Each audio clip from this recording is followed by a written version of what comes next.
On June 19, 2026, at Joint Base Andrews in Maryland, President Donald Trump descended the stairs of a newly modified presidential aircraft as patriotic music played across the tarmac. The aircraft represented a new chapter in presidential aviation. Navy blue underside, bold red stripe running the length of the fuselage, a large American flag on the tail. And inside, Trump described it as the world's most luxurious plane. The aircraft is a Boeing 747-8, transferred to the United States by the government of Qatar, refurbished and modified extensively by the United States Air Force, and now serving as a VC-25B presidential transport. It is the latest chapter in a story that began over 80 years ago, when a president first boarded a military aircraft and changed forever the way America's leaders travel, communicate, and project power to the world. This is the full history of Air Force One. From Franklin Roosevelt's secret wartime flights to the pale blue icon of the Cold War era, through the most dramatic moments in American presidential history, to the aircraft unveiled just days ago at Joint Base Andrews. Stay with us because this story flies much higher than you might expect.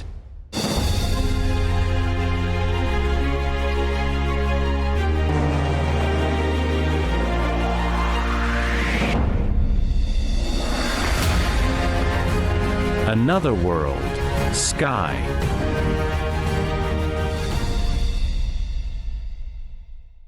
The idea of a sitting president traveling regularly by air was considered highly unlikely for most of American history.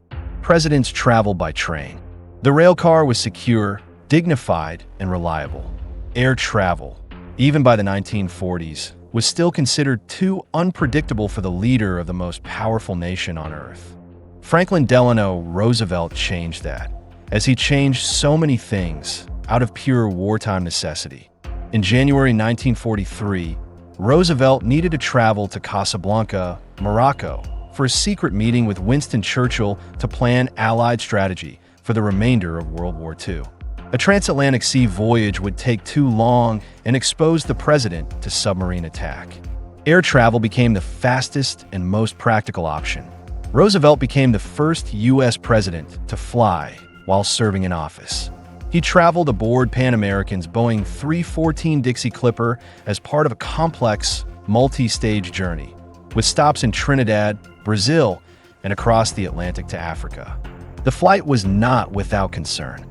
When intelligence suggested that German forces might become aware of a senior Allied official traveling through the region, the vulnerability of the journey became obvious.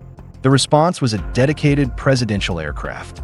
The VC-54C, a specially modified Douglas C-54 transport, known by its nickname, the Sacred Cow, was fitted with a private presidential compartment, communications equipment, and a special elevator to allow Roosevelt, who used a wheelchair, to board without assistance. The Sacred Cow carried Roosevelt to the Yalta Conference in February 1945, one of the most consequential meetings of the 20th century, where Roosevelt, Churchill, and Stalin helped shape the political order of the post-war world. Roosevelt died in April 1945, just months after Yalta. His successor, Harry Truman, inherited the Sacred Cow and the precedent that presidents flew. Harry Truman continued the tradition of presidential air travel, although he still preferred trains whenever possible. He replaced the Sacred Cow with a Lockheed VC-121 Constellation, a graceful, triple-tailed propeller aircraft that he named Independence, after his hometown in Missouri. The Constellation was the most advanced airliner of its era, equipped with communication systems that allowed the president to maintain contact with Washington during long-distance missions. Truman's successor, Dwight Eisenhower, was a different kind of presidential flyer. Eisenhower had spent the war moving between theaters on military aircraft, and he was entirely comfortable in the air. He became the first president to fly aboard a jet aircraft, a Boeing 707 test aircraft, marking a decisive shift in presidential travel. The transition from propeller aircraft to jet aircraft was not merely a matter of speed. It was a statement. America's president was flying the most advanced aircraft in the world, and could reach any point on the globe in hours rather than days. But it was John F. Kennedy and a decision made by an industrial designer named Raymond Loewy that gave Air Force One the identity the world knows today. In 1962, Kennedy asked Loewy, one of the most influential designers of the 20th century, involved in everything from automobile design to NASA spacecraft design studies, including Skylab-related projects, to redesign the exterior of the presidential Boeing VC-137C. The aircraft that existed before Loewy's work featured a livery that Kennedy considered unworthy of the office. Loewy's solution became one of the most recognized design schemes in the world. He chose a distinctive shade of blue, widely known as Air Force One Blue or Kennedy Blue, for the upper fuselage. A crisp white covered the lower fuselage and the underside of the wings. The words United States of America were placed along the upper fuselage in a carefully crafted lettering style. The American flag was positioned on the tail. It was not just a paint job. It was a symbol. Calm, powerful, authoritative, unmistakably American. That design, with modest modifications, served as the exterior of Air Force One for over 60 years. Until June 2026. The term Air Force One is not the name of a specific aircraft. It is a radio call sign, the designation used by any United States Air Force aircraft carrying the president. Technically, if the president boarded a small propeller aircraft, that aircraft would temporarily become Air Force One. In practice, since the early 1960s, the call sign has been associated with a specific fleet of presidential aircraft. And since 1990, with two Boeing VC-25A aircraft, tail numbers 28,000 and 29,000, that have carried every president from George H.W. Bush onward. These aircraft are not merely transportation. They are advanced airborne command and communication platforms. They were designed with systems for national emergency scenarios, equipped with encrypted communications, and believed to incorporate classified defensive systems. They serve as a key airborne command and communication platform during national emergencies. Over the decades, Air Force One has been present at some of the most consequential moments in American history. On November 22, 1963, Lyndon Johnson was sworn in as president aboard the presidential aircraft on the ground at Dallas Love Field, hours after John F. Kennedy was assassinated. The photograph of Johnson taking the oath of office aboard the presidential aircraft in Dallas, with Jacqueline Kennedy beside him still wearing her blood-stained pink suit, is one of the most iconic images of the 20th century. In 1972, Richard Nixon flew to China aboard the presidential aircraft. It was the first visit by an American president to the People's Republic of China, a diplomatic opening that reshaped the global order. In August 1974, Nixon departed Washington aboard the presidential aircraft after his resignation over Watergate. The aircraft lost the Air Force One call sign the moment Gerald Ford officially became president. A quiet, airborne transfer of power at 39,000 feet. In September 2001, following the attacks of September 11th, President George W. Bush spent hours aboard Air Force One during the chaotic hours following the attacks. The aircraft followed a highly controlled and irregular flight pattern, while Bush received updates from national security officials. Each of these moments happened on an aircraft, in the sky moving through history. Before we continue, let's take a closer look at the aircraft, now carrying the President of the United States. The Boeing VC-25B, a VC-25B aircraft serving as a bridge until the permanent replacement presidential aircraft entered service.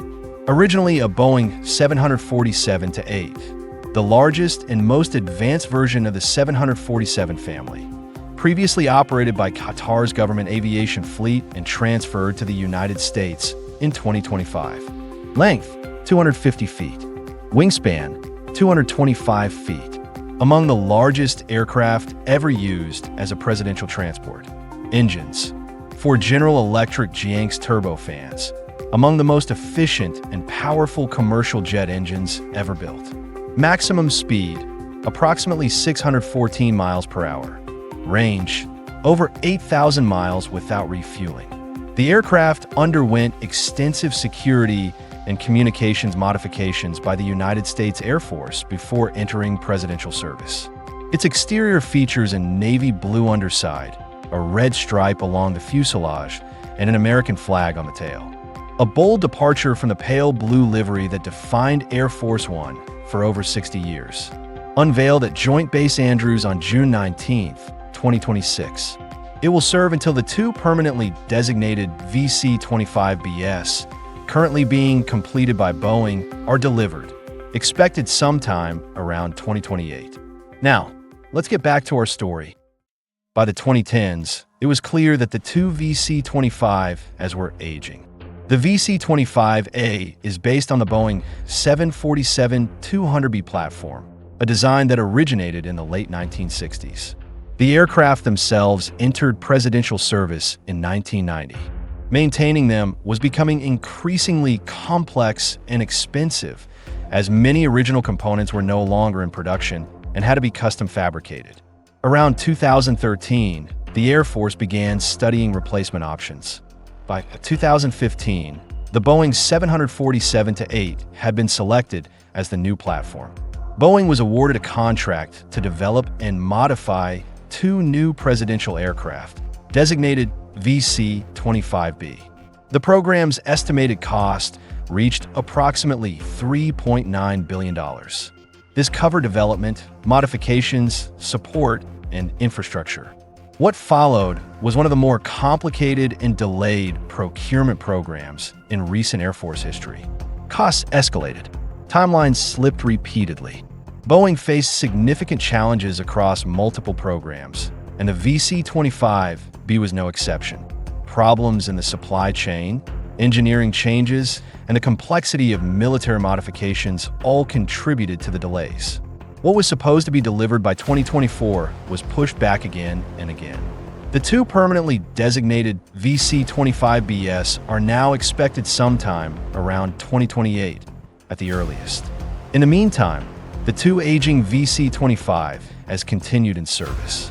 The 28,000 aircraft went through periods of heavy maintenance, and there were stretches when presidential aircraft availability was more limited than ideal for the world's most powerful government. It was into this gap that an offer arrived from Qatar. In 2025, the government of Qatar arranged the transfer of a Boeing 747-8, previously operated by Qatar's government aviation fleet, to the United States. The aircraft had relatively low flight hours compared with the aging VC-25As and was valued at approximately $400 million based on market estimates. The legal and ethical questions were significant. Accepting a high-value aircraft from a foreign government raises questions under the Constitution's Emoluments Clause, which restricts the acceptance of gifts from foreign states. The Trump administration maintained that the transfer was made to the Department of Defense, not to the president personally, and therefore was permissible. The debate surrounding the legal interpretation continues. But the aircraft was modified, refurbished, and prepared for presidential service. On June 19, 2026, President Trump introduced the newly modified presidential aircraft at Joint Base Andrews. The ceremony reflected Trump's highly theatrical public style. Patriotic music played across the tarmac as he descended the stairs of the aircraft and spoke to assembled Air Force personnel about American strength and the significance of the moment. Trump described the interior as the most luxurious presidential aircraft ever produced.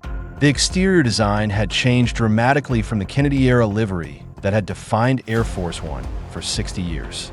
The new aircraft features a navy blue underside, a much darker, bolder shade than the pale blue of the Lowy design. A red stripe runs the length of the fuselage. The American flag is prominently displayed on the tail. The aircraft is a VC-25B serving as a bridge until the permanent replacement presidential aircraft are ready, expected around 2028.